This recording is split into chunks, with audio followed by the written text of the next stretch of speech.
Okay, so today we are going to talk about solving proportions.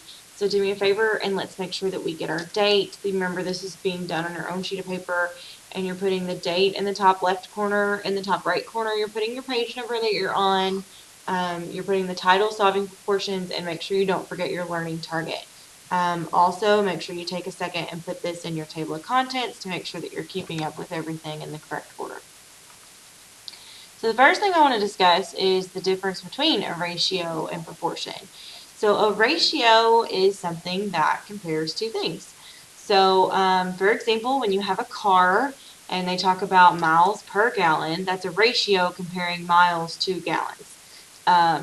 So for example, it could be written, like if we're talking about comparing A and B, it could be written A:B, the word to B, or the most popular way is to write it as a fraction, A over B.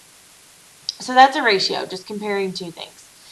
A proportion would be taking these two ratios and setting them equal to each other. So like A over B is a ratio, C over D is a ratio. A proportion is when you tell me that these two ratios are equivalent, and we're going to have to go and solve that equation. Okay, so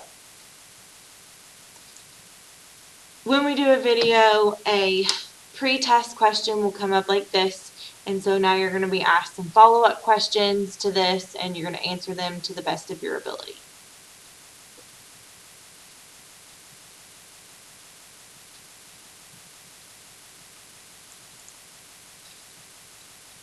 In the past, what I've heard a lot of you say is when you're going about solving a proportion is cross multiply and divide.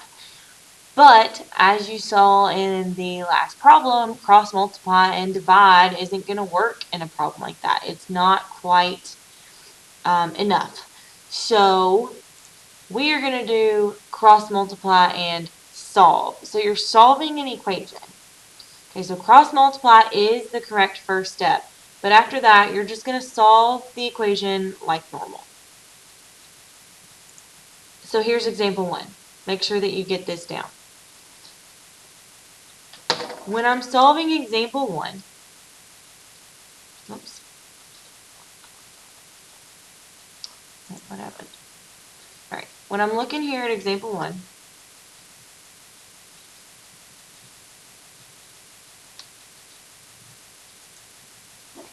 and I'm going to draw my line. So what you're actually doing when you're cross multiplying is you're getting rid of fractions. And the way to get rid of a fraction is to multiply it by the denominator. So technically what's happening is if I wanted to get rid of this fraction, this 50, then what I could do is I could multiply both sides of the equation by 50. But if I multiply this side of the equation by 50, that disappears. And then I'm actually multiplying this equation by 50 up here. Okay, so that's why when we cross multiply, we're multiplying 50 times -1, which gives us -50. So again, when I did it to this side, it would just disappear. When I did it to this side, I get -50. And then on this side, I'd like to get rid of the 2 in the denominator. So to get rid of that, I would multiply this side by 2, but that would really just get rid of that. And then I could multiply this side by 2. So that's where the cross multiply coming up here happens. So I'm multiplying 2, be careful, times this whole thing for a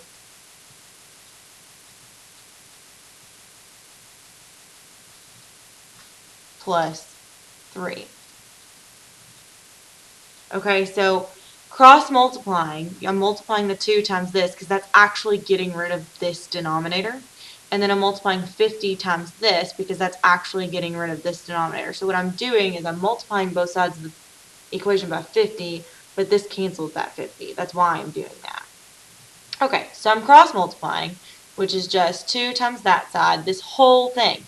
I'm not only multiplying 2 times 4a, but I'm also multiplying 2 times 3. So to show that I'm multiplying 2 times both of those things, then I should put those things in parentheses so that I know that the 2 goes to the 4a and the 3.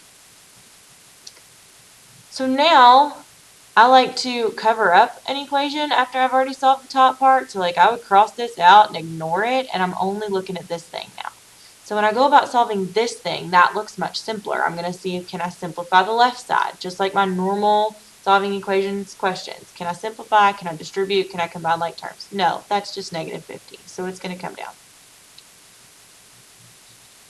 On the right side, can I simplify this? Can I distribute? Yes, I can. I can multiply 2 times 4a, which is 8a, and I can multiply 2 times 3, which is a positive 6.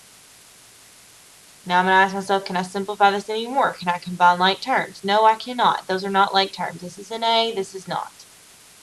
The next question you should ask yourself when solving an equation is, are all my variables on the same side? And they are. I have just an 8a right here. So I'm trying to get this guy by himself, which means I need to move this plus 6 to the other side. So I'm going to subtract.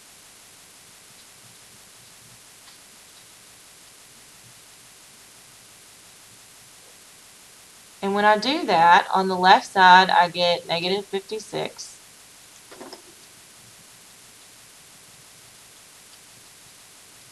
And on the right side, I get 8a. Ooh, sorry, that did not look like I should have. So now, I need to get rid of the 8 in front of my a, because I'm trying to solve for a and get a by itself, and it's being multiplied by a. So to undo that, I should divide. And I get negative 7 equals 8 divided by 8 is 1, so 1a. So the answer to that proportion is a equals negative 7.